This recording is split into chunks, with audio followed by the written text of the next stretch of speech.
All right, this is part 2 of Centrarchidae. This is going to be the longest one because we've got a lot of species that we need to identify, and again, they're super common, super popular. This is going to be Genus Lepomis. So this is going to be our panfish. And you call crappie are sometimes called panfish too, but these in general are called panfish. Again, also called brim around here, spelled B-R-E-A-M, pronounced B-R-I-M. So one thing about the Pomoxis and the Lepomis is that they are colony nesters. The Micropterus tend to be more solitary nesters, but both of these genera nest in colonies. And once you start looking for it, especially when with the clear water around here, you can see these everywhere. Or when the water goes down, you can see it a lot of times. And so, you know, this is a huge colony. And there's actually a kind of a hierarchy to this, and the more centrally located nests are the dominant larger males, and the lower ranked males are on the outside. Also, a lot of times the bluegill especially really like sand, so if you have like a beach area, that's where they're going to build their nests a lot of times. But once you know to look for these, you can see them everywhere. So I found a couple of videos online of bluegill spawning. I've got one in particular. I tried to re-find it on YouTube and just link it to the YouTube. I couldn't find it, so I'm going to insert that in here. But this just kind of shows you the spawning behavior of the male and female bluegill. Yep.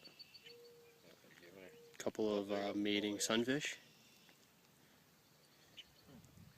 Pretty cool to watch. That's it.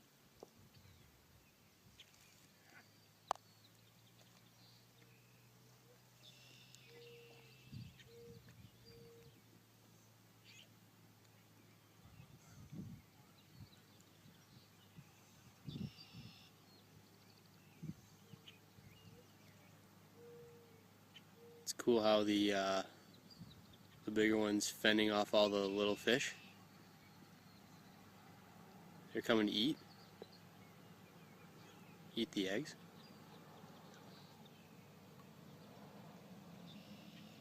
He's got to get tired. All right, that's pretty cool.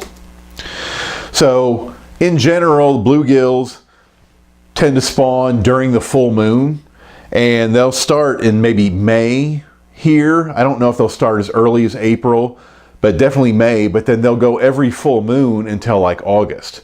And so you can get a very wide range in sizes of a year class of bluegill depending upon when they were spawned. And I think it'd be very interesting to see what the survivorship is like, right? Because you think those late spawn bluegills would be pretty small, but they also might be pretty good food for, you know, that year's largemouth bass, right? When those largemouth bass are the age 0 largemouth bass are getting big enough to switch to fish forage. Here you got a bunch of little tiny bluegills that might help the bass out.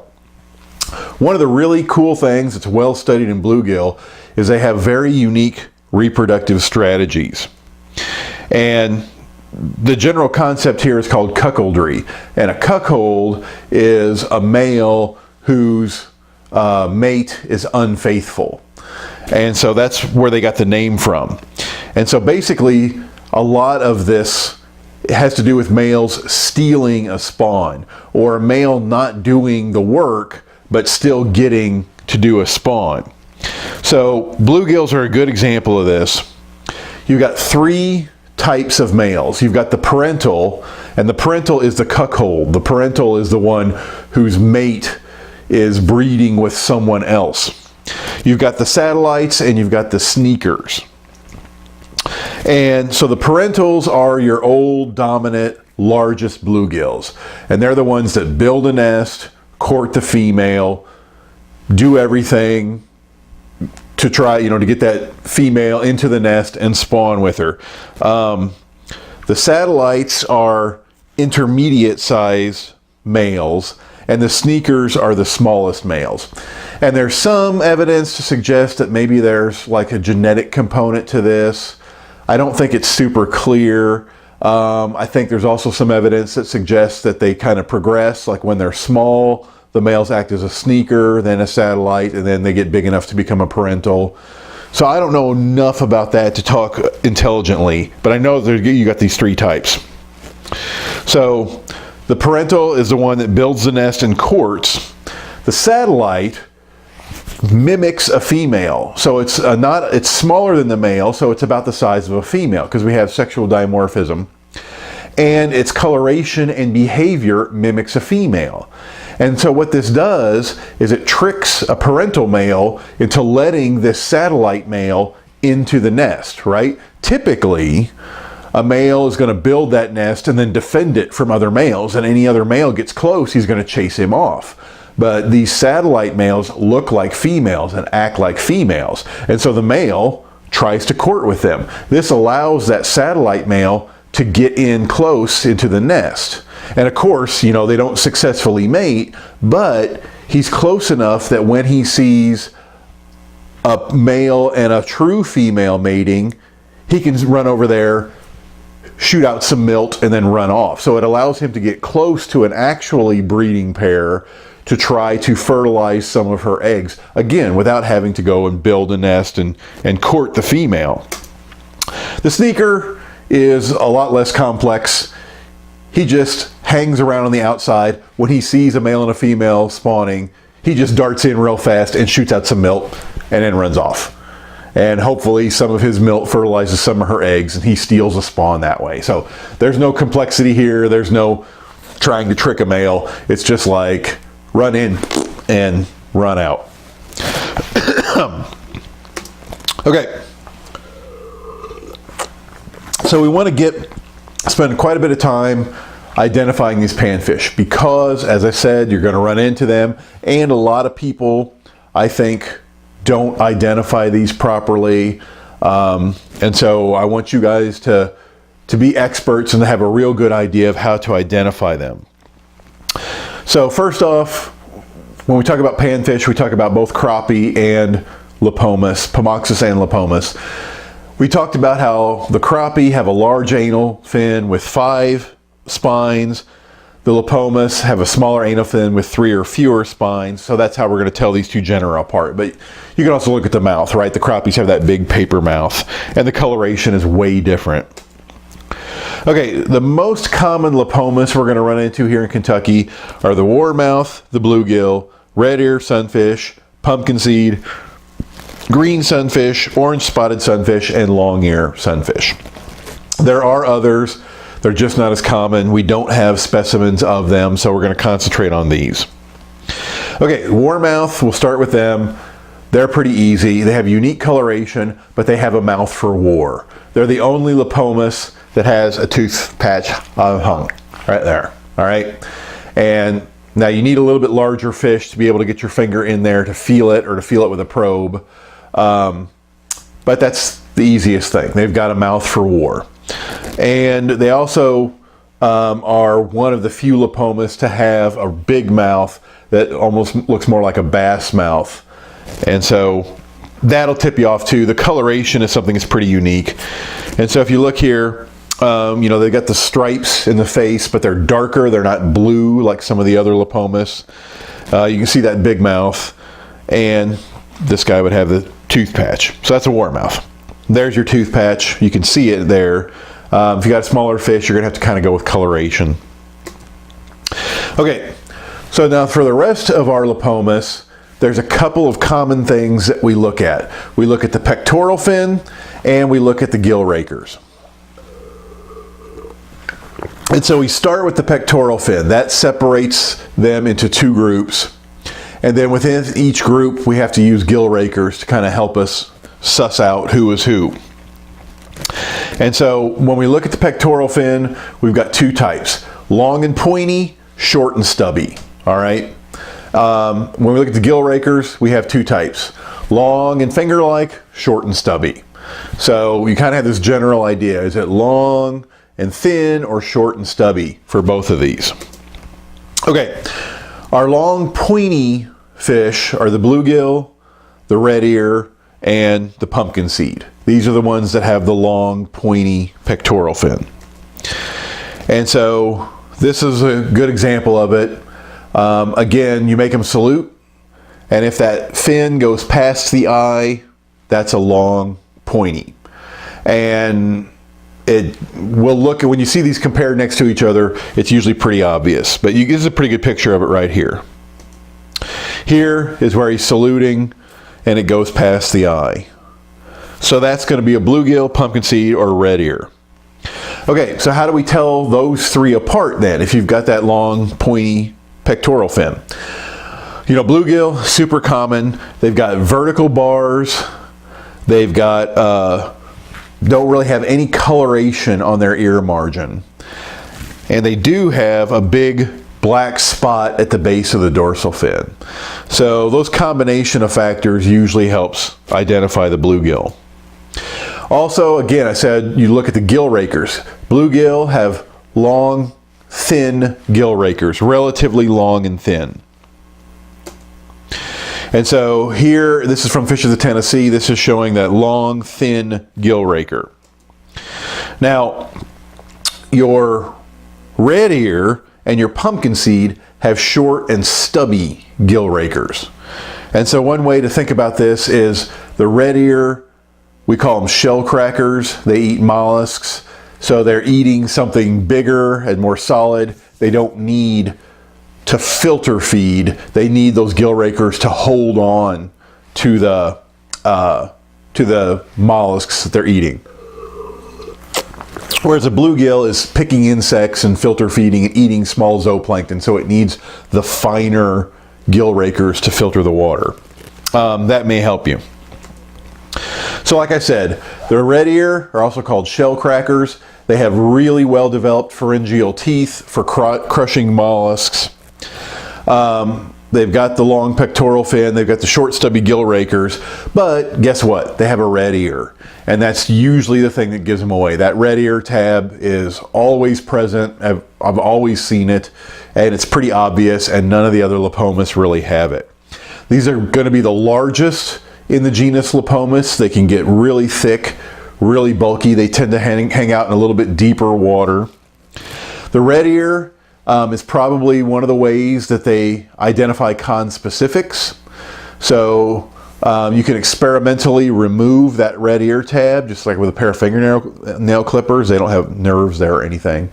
And mix these in with bluegills, and you'll get a lot of hybrids. Whereas if you leave that red ear tab, you won't get hybrids. The bluegills will breed with the bluegills, the red ears will breed with the red ears. So they're probably using that red ear tab to identify conspecifics when they're trying to breed. And so there you can see the red ear tab there. You can see how beefy this fish is. Again, real nice, fat fish, very obvious red ear tab. Now the pumpkinseed's got that tab too, but if you look at this fish, you can see it's deeper bodied, it's more panfish shaped, but it's got those real blue, obvious bluish wavy lines, right? The Warmouth had kind of black wavy lines. These are bluish. And so if you see that red ear tab, but that lot of color on the face, then you know you got a pumpkinseed. The pumpkinseeds aren't nearly as common. Pumpkinseeds don't get as big as the shell crackers. So this is a video I'm going to show you now. I had a pumpkinseed in a tank for a long time, and he was just a jerk. He was just super aggressive and ended up stressing out and killing every other fish in there. But I think I got some video of him with a very aggressive interaction with another fish, and it shows you some of the typical movements you see when you see these fish behaving, and you can tell a submissive fish versus a dominant fish. So check this out, just a short little video. So you see here, the one fish that's getting picked on is like completely vertical with its head down. You can also see how beat up its fins are. I've noticed this in other fish. This to me is a classic submissive pose by a fish, and you can see the pumpkinseed is being very aggressive to that submissive fish, and eventually he killed him. All right, so that was some fish that I had in a fish tank. So now our other group, the ones with the short stubby fins, this is the green sunfish, the orange-spotted sunfish, and the long-ear sunfish. And the green sunfish is super common, very, very tolerant. And so if you're catching nothing but green sunfish, you probably have very poor water quality. You find them everywhere. They're much more bass-like than the other Lepomis. They're much more fusiform, and they have a big mouth. So the Warmouth has a big mouth, but the green sunfish has the biggest mouth of all the Lepomis. Another thing that I notice is the edging of the anal fin. You've got this bright orange and white. That's very consistently seen on the anal fin and often on the pelvic fins too. And so that's a characteristic you can look out for. So here's your Warmouth again. This also has more fusiform shape in the bigger mouth, but the Warmouth has got the tooth patch on the tongue, right? But he's got the dark lines on his face, whereas the green sunfish has more bluish lines on its face. Here you can kind of see a good comparison of that short stubby pectoral fin versus the long pointy one. So the top fish has got the long pointy, it's a bluegill. The bottom one is a short rounded pectoral fin. Here's another comparison of a green sunfish to a bluegill. A lot of people will call green sunfish rock bass. They are not the same. A rock bass is a different species. You can see how the green sunfish has got more of a bass-like shape. We can also look at the gill rakers in this group. And so the green sunfish is like the bluegill in that it has the longer, skinnier gill rakers. But all those other characteristics are different. The body shape is completely different. So then a long-ear sunfish, the easy way to identify this, it has a long ear, of course, right? The long ear is really, really common here in Western Kentucky. A lot of people will call these anything, pumpkinseeds or bluegill or whatever. But they're pretty easy to identify, and you find them in all water bodies here in this part of the state. So, especially in the males, especially when they're breeding, that have a very, very long ear tab. Here again, you can see that. These are the prettiest, probably some of the prettiest fish we have in Western Kentucky. The males, especially when they're in spawning colors, they're absolutely gorgeous. But here you can see that long ear tab. Here again, long ear tab, lots of coloration in the face. But you see the small mouth here, right? You say, well, is that like a green sunfish? Yeah, it's got the lines like a green sunfish, but look, that mouth is much smaller. This is much more panfish shaped. Now these guys have the short stubby gill rakers. So that's something else you can look for. If you're trying to decide between, is it a green sunfish, is it a bluegill? Look at those gill rakers. They're short and stubby. Here we're comparing the pectoral fins again. Now we're comparing a bluegill to a long-ear sunfish. This is the easiest way to tell you've got a long ear, right? Somebody might call it a bluegill, but you look at that pectoral fin, it's short and stubby. You know you've got a long ear. Now, this bluegill that I'm showing you is a breeding male, and the breeding males get a little bit longer ear tab in the bluegill, but you see it's nowhere near as long as the tab on the fish at the top, which is your long-ear sunfish. So you can see that tab get developed, but not like it is in a long ear. Here's your gill rakers. Again, they're short and stubby in the long ear. Here you're comparing the gill rakers of a long ear to a bluegill. So, get in the habit of looking at those gill rakers, and that'll help tell you, do you have a bluegill, do you have a red ear, do you have a long ear, do you have a green sunfish? Now the orange-spotted sunfish has orange spots, right? They are pretty interesting. They sometimes will share a nest with fish from other families. These are the smallest Lepomis. Red ear is the biggest, orange spot's the smallest. They're not as common.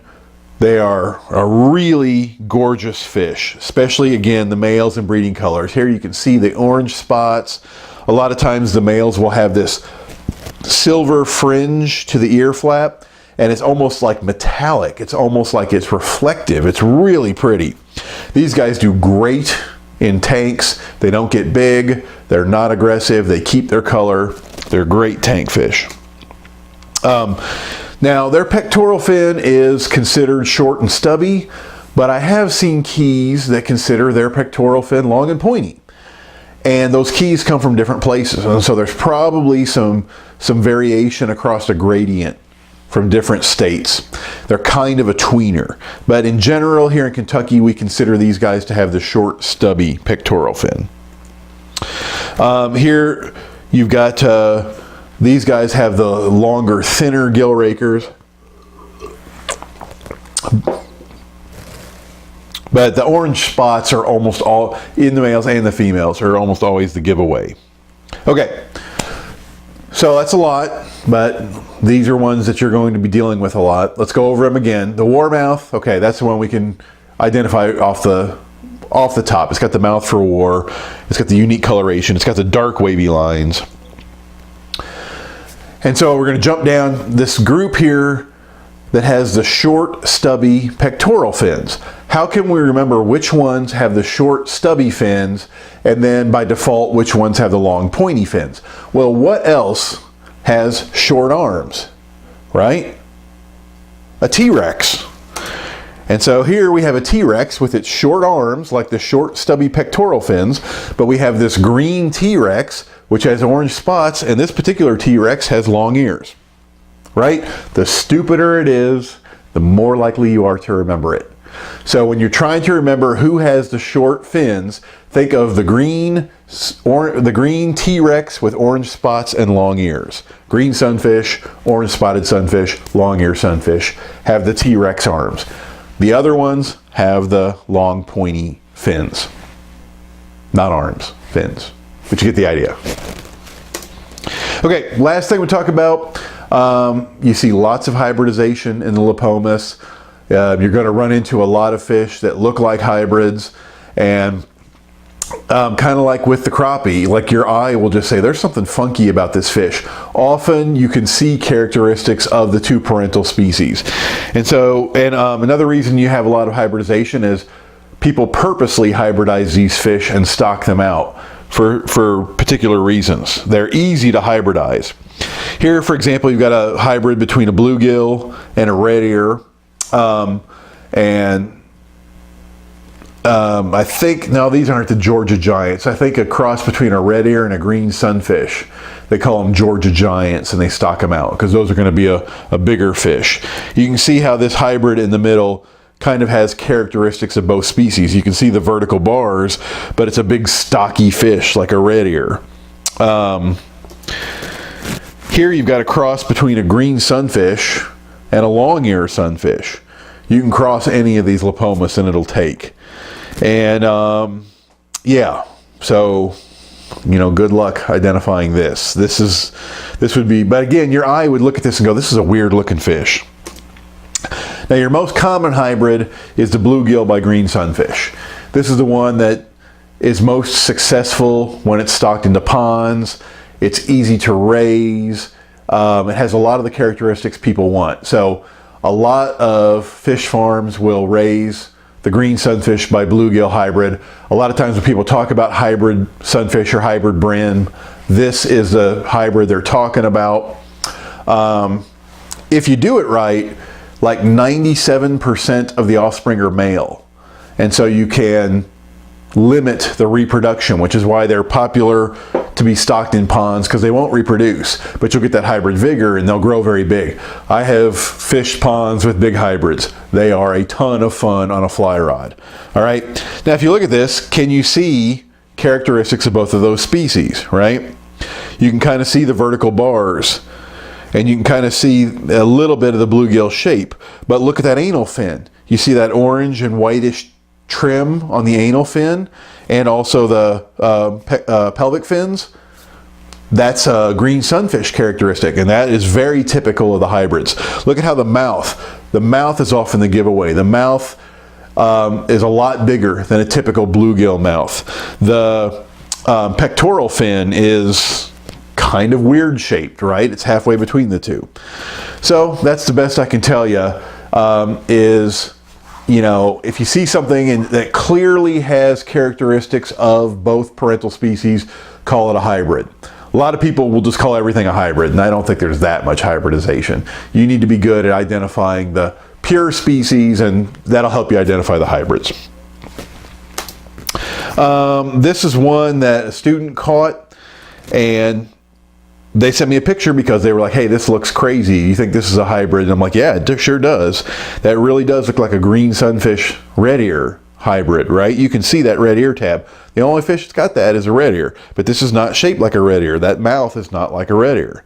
I really think that this would be a hybrid. You can see a little bit of that on the anal fin, a little bit of that green sunfish orangish tint or edging. So, okay, that was a lot, but you need to know them. That's Lepomis. We got one more section in Centrarchidae, so I'll see you there later.